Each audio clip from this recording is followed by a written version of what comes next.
But you see, he begins to have some sense of judgment. If along the line he sees one couple who probably speaks his language and all of that, and he's able to relate to the person, and the person begins to probably arbitrate on his behalf and all of that, he gets judgment.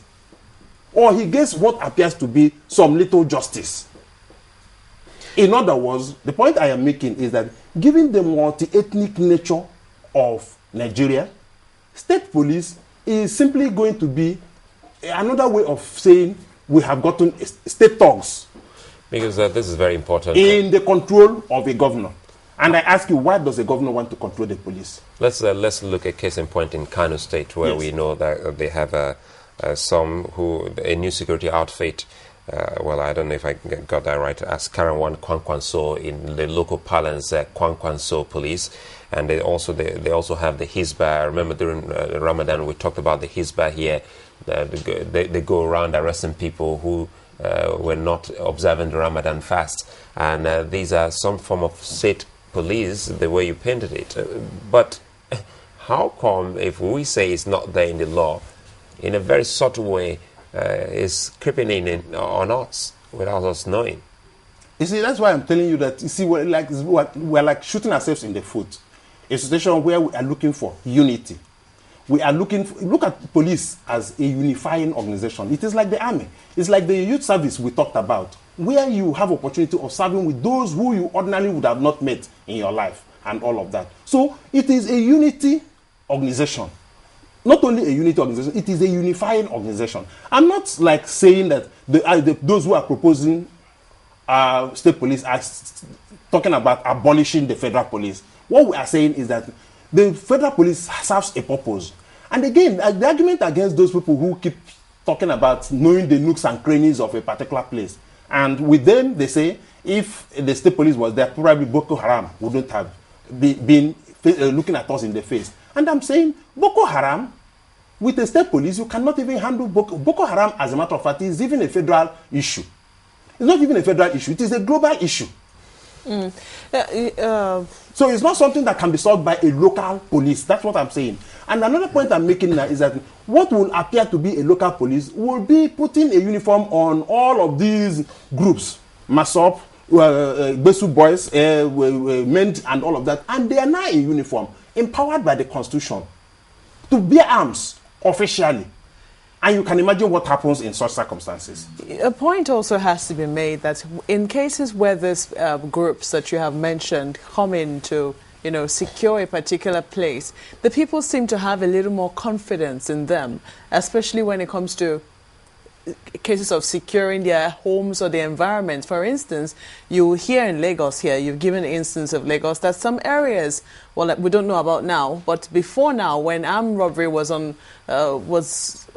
rampant, some communities felt safer. In fact, the communities that OPC used to guard, in quote, was, a no-go area for armed robbers. In fact, many people will tell you that they will sell that to you as one of the reasons why you should rent your house in that particular area, or why the rent is high in that particular area, because the so-called local police has taken over security arrangements in that particular area. You see, the OPC example stands out very well in the sense that some of us that live in Lagos here agree with this analysis we have made, that the OPC, wherever they guard, appear to be safe. Yes, we agree. But you see, when you now take this further, you now find out that, like I said initially, what is the typical orientation of a regular OPC outfit? What is it meant for? It's probably not meant for apprehending armed robbers. It is for a particular purpose. But you see, they have done very well in this. Admittedly, they have done very well in the areas that they probably guide. And I'm not saying, just oppose this against the backdrop of a number of other states where this OPC probably will not be doing very well in guiding particular neighborhoods, where the orientation of the particular outfit is that of protecting its ethnic group. And with that kind of orientation, it becomes difficult for you to be an arbiter on any matter that concerns anybody other than a member of the ethnic group you represent. And it happens. It's not just in OPC alone. It's not in Lagos alone. We are talking about what will happen all over the Federation. But even in instances where, you know, the OPC has done an excellent job, have there been cases where, you know, there have been differentiation only and simply because of the ethnic coloration of that particular community? Such cases abound all over the place. All such cases abound. And it's only natural. Like I told you, that you see, part of the problem we have, which I keep repeating, that it's not important, it is not good enough for us to keep importing what is in America, because you see, in America, if you choose to live in Michigan, for instance, you're a citizen of Michigan.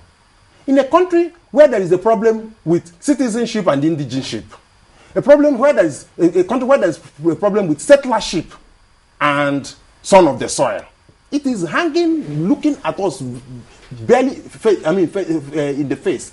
And that these are not things we can sweep over. These are things that are just there, and they inform even decision making at government level and at personal levels. So, right. And with a situation like that, it is not ripe for you to begin to talk about state police.